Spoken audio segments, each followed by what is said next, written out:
पिछले 5 सालों में 12 साइंस में आमिर सर्च इंस्टीट्यूट के 5 बच्चे अबो 90%, 22 बच्चे अबो 80%, 36 बच्चे अबो 75% और एमएचटी सीईटी में 7 बच्चे अबो 90% स्कोर कर चुके हैं। मुमरा का एक ऐसा इंस्टीट्यूट जो स्पेशली 11th और 12 साइंस और कॉम्पिटिटिव एग्जाम जैसे जेडब्ल्यू नीट एमएचटी सीईटी की तैयारी के लिए बनाया गया है। Aamir search institute 11th science के लिए लाए हैं उड़ान बैच, जिसमें नीट, जेडब्ल्यू, एमएचटी, सीईटी की कंप्लीट तैयारी कराई जाएगी। महाराष्ट्र बोर्ड की सेपरेट तैयारी कराई जाएगी। कंसेप्ट को समझने के लिए स्मार्ट बोर्ड और प्रोजेक्टर का यूज किया जाएगा। और अगर बच्चे ने एसएससी में साइंस और मैथ्स में अबो 90 मार्क्स स्कोर किए हैं तो उसे 11th स्टैंडर्ड में फ्री पढ़ाया जाएगा। तो दिए हुए नंबर पर आज ही कांटेक्ट करें। मणिपुर हिंसा पर मालेगांव में महिलाओं का कैंडल मार्च, मुंबई में एसडीपीआई का निषेध प्रदर्शन।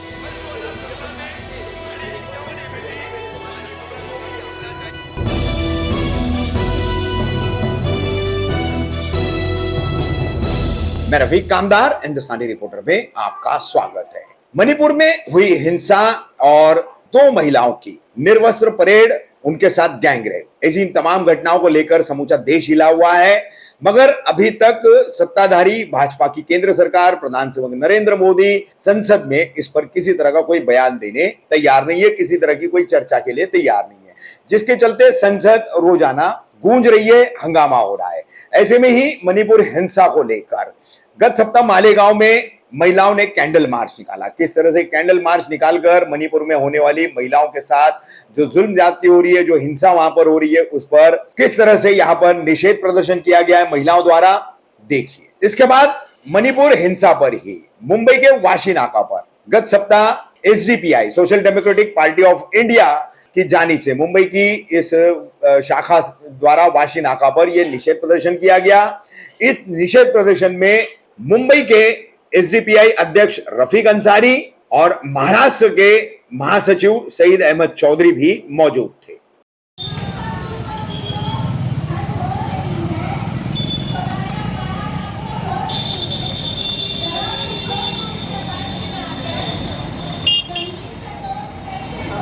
खलील अब्बास देख कैसे चल रहा है, उसकी शूटिंग करने की क्या बात है? तो वो खलील के निकाल बाहर।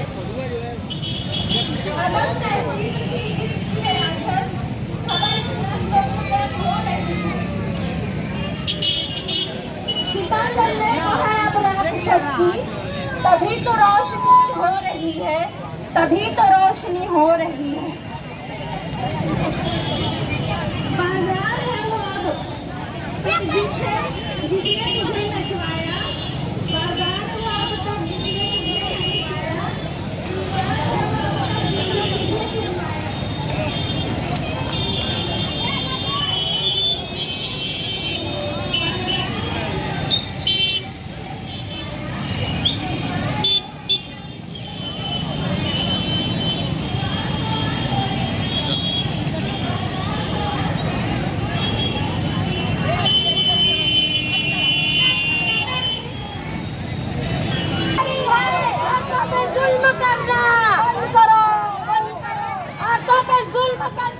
बंद करो, बंद करो।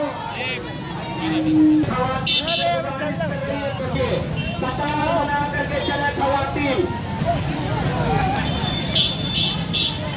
जुल्म सितम, औरतों पर जुल्म सितम, औरतों पर जुल्म सितम, मणिपुर में जुल्म सितम, मणिपुर में जुल्म,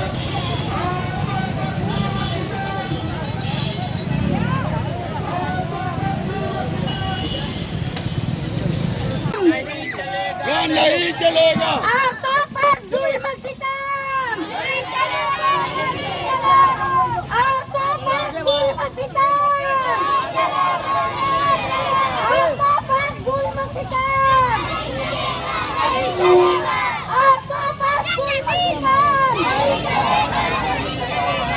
मणिपुर का जो पहलवान औरतें थी जो हिंदुस्तान के लिए मेडल लाई, उन औरतों को महीनों धंधा देना पड़ा। और मणिपुर का जो वाकया हुआ उसने हिंदुस्तान के समाज को, इंसानियत को झंझोड़ कर रख दिया। ऐसे वक्त में हमारा उनके लिए खड़ा होने ये कदम हम मानते हैं कि आप लोगों का ये कदम कहीं ना कहीं उनको इंसाफ दिलाएगा। आप ये यकीन रखो, हम एक निवेदन राष्ट्रपति के नाम से लिखे हैं, वो आप लोगों की तरफ से दिया जाएगा राष्ट्रपति को, क्योंकि राष्ट्रपति भी एक खातून है और उनको इस बात का एहसास होना चाहिए कि जो जुल्म हो रहा है वो क्या है। बाकी डिटेल जो है वो शान हिंद आपके सामने रखेंगे कि निवेदन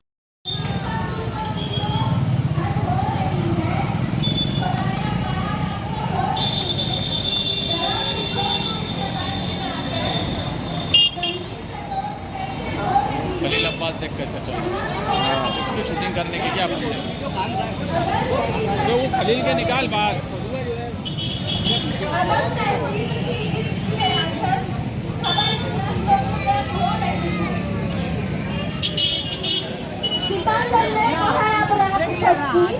तभी तो रोशनी हो रही है, तभी तो रोशनी हो रही है। बाजार है वो अब जिसने मुझे नचवाया, बाजार वो अब तक जिसने मुझे नचवाया।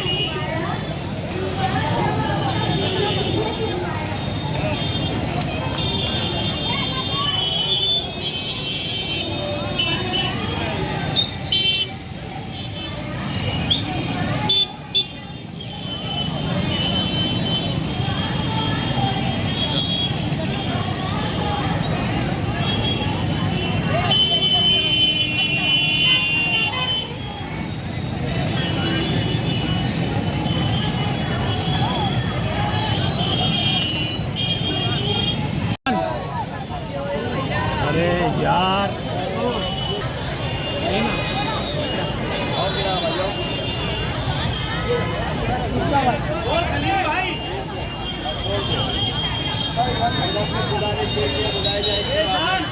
हम हमेशा से ये बात मानते हैं कि जुल्म किसी भी समाज पर, जुल्म किसी भी मजहब पर यह शहर की खवातीन जो नहाल अहमद साहब के उसूलों पर चलती है, विचारधारा पर चलती है, आज ये बताने के लिए इस जगह आई है गांधी जो हम इत्तेहाद के परवरदिगार रहे हैं। हम उनको बताने आए हैं, इस जगह पर बैठकर बताने आए हैं कि हम इत्तेहाद से, इंसानियत से जो औरतों के साथ मजालिम हुए। मैंने बहुत पहले अवामी आवाज में आस्था के बारे में लिखा, मैंने हाथरस की बेटी के बारे में लिखा जिसको जिंदा जला दिया गया रेप करने के बाद, बिल्किस बानो के बारे में लिखा। आज शान हिंद ने जिन बातों को दोहराया है उसको दोहराते हुए दस्तूर बचाओ कमेटी ने इतना बहस नोटिस पर जो खवातीन की मीटिंग बुलाई है, इस मीटिंग के लिए मैं महाराष्ट्र की तरफ से एक जिम्मेदार, हमें एक अच्छा प्रधानमंत्री बनना चाहिए, ये हमारे प्रधानमंत्री को हमें बताना चाहिए। नरेंद्र मोदी को पता होना चाहिए कि आप एक पार्टी के प्रधानमंत्री नहीं हैं, आप इस देश के प्रधानमंत्री हैं। आप मन की बात घंटों आकर बात करते हैं, लेकिन जब मणिपुर पर बात आई तो आप सिर्फ 36 सेकंड में अपनी बात कर खत्म कर दिए। हमें नरेंद्र मोदी से मैं सवाल करता हूं, ये देश सुनना चाहता है कि सदन में आप कुछ तो बोलिए। महिलाओं पे आकर बड़ी बड़ी बातें करने से कुछ नहीं होगा। आप आकर सदन में महिलाओं की सिर्फ रक्षा की बात मत कीजिए, रक्षा कीजिए। हमें आप पर ये उम्मीद है और हम मांग करते हैं कि मणिपुर के अंदर सीएम ये प्रोटेस्ट क्यों रखा गया, इसका मकसद क्या है? शहीद भाई ने खुले अल्फाजों में कहा, जहां पर कोई नहीं बोलता जुल्म और सितम के खिलाफ, बर्बरियत के खिलाफ, वहां पर एसडीपीआई बोलते हैं। वहां पर एसडीपीआई के कैडर और मेंबर सड़कों पर उतरकर उसका विरोध करते हैं, जाहिर प्रदर्शन करते हैं, बिना खौफ के और बिना डर के। यही एसडीपीआई का नारा है, खौफ से आजादी और भूख से आजादी। मैं बताना चाहता हूं आपको, मणिपुर के अंदर में जो हिंसा हुई है, जो बर्बरियत हुई है, जो नंगा नाच खेला गया है, वो हिंदुस्तान की अस्मिता को तार-तार करने के लिए काफी। वहां पर जिस तरह से तो पहले को नंगे वस्त्र करके उनका प्रेयर कराया गया, उनको खुलेआम दौड़ाया गया, फिर खेतों में ले जाकर के उनका बलात्कार किया गया, ये हिंदुस्तान को शर्मसार करने जैसी घटना है और इस घटना की हम निंदा करते हैं। नरेंद्र मोदी साहब कहते हैं कि मणिपुर में जो हुआ वो पूरे मुल्क को शर्मसार करने जैसे घटना थी। इसको किसी भी समुदाय के अंदर में बर्दाश्त नहीं किया जाएगा, ये नरेंद्र मोदी साहब का कहना है। मैं पूछना चाहता हूं उन लोगों से जो ये कहते थे कि हमें आजादी मिली 2014 के बाद,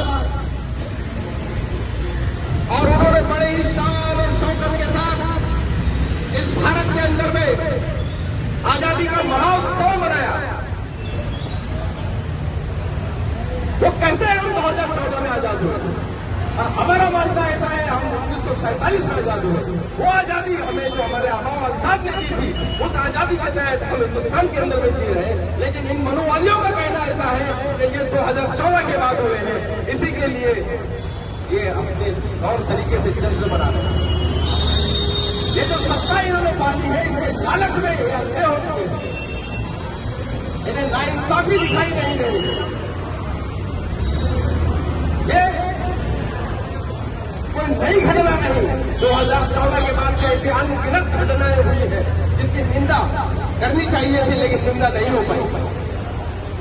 हिंदुस्तान का हर एक नागरिक खामोशी इख्तियार किए हुए अपने घरों के अंदर में बैठा रहा, चाहे उनका उत्तराखंड का मसला हो, चाहे हिमाचल प्रदेश का मसला हो। उत्तराखंड में एक विशेष समुदाय को यह कहा जाता है कि आपको 15 दिन के अंदर में उत्तराखंड खाली करना पड़ेगा। उसके अंदर में उसका हामी खामोश रहते हैं, वहां की सरकार खामोश रहती है, कई मुसलमानों को वहां से फ्लाइंग करके जाना पड़ता है। हम भूल चुके हैं क्या संस्कृति है हमारी, हम भूल चुके हैं हमारा क्या पहनावा होता है। हमारे पहनावे को पूरी तरीके से नंगा कर दिया गया। हमारी औरतों को, वो हमारी बहनें थी, ये हिंदुस्तान की औरतें क्या है, हमारी बहनें हैं, हमारी माएं हैं, उनको क्या किया, उनके साथ उनको पूरी तरीके से नंगा करके रोड पे लगाया गया। और वहां की गवर्नमेंट क्या कर रही है, कैसी गवर्नमेंट है ये? हमें नहीं चाहिए ऐसी गवर्नमेंट, नहीं चाहिए। मुझे वो सोच कर वो वीडियो देख कर शर्म आ रही है मुझे कि कैसे वहां के लोग खामोश हैं, हम सब कैसे खामोश रह सकते हैं। हमारे घर में भी औरतें हैं, बेटियां हैं, बहुएं हैं, किस तरीके से उन्हें नोचा गया, फाड़ा गया, उनके साथ रेप किया गया। वो सोच कर हमें बहुत डर लग रहा है। ये हमारा हिंदुस्तान नहीं हो सकता, ये हमारा हिंदुस्तान नहीं है। हमारे हिंदुस्तान को पाक कीजिए, साफ कीजिए। इनसे, इन वहशी दरिंदों से, इस बीजेपी से